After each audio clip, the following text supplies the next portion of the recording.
Und was da noch abgegangen ist, das wissen wir ganz genau. Das ist der schönste Fleck der Welt, die schöne Halledau. Das ist der schönste Fleck der Welt, die schöne Halledau. Und nachher hat er's eingestellt ins hügelige Land.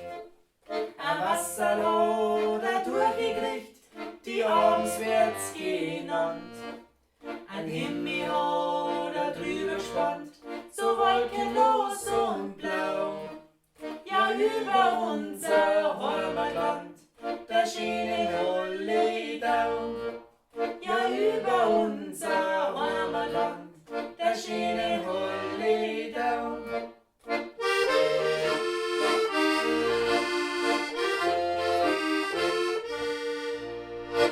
Das Halledauer Heiligtum kann beinahe Bergerl drum. Ein Schimmi haben's da drin versteckt, ganz ohne Hai und Stroh. Der Miesner von dem Dörfli drum kommt zur Kapelle nie hinauf. Drum ist der Schimmi am Hungertod gestorben in der Halledau. Drum ist der Schimmi am Hungertod gestorben in der Halledau. Und wer noch nie einen Hopfer gesehen, ja der begreift das nie.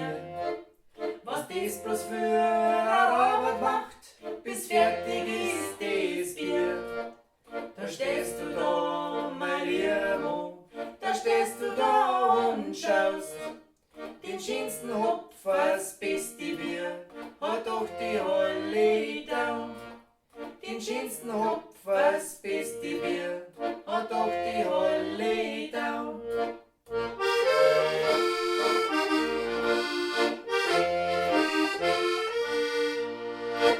Und wenn ich dann als alter Mann, ganz ohne Ach und Weh, vom Hopfer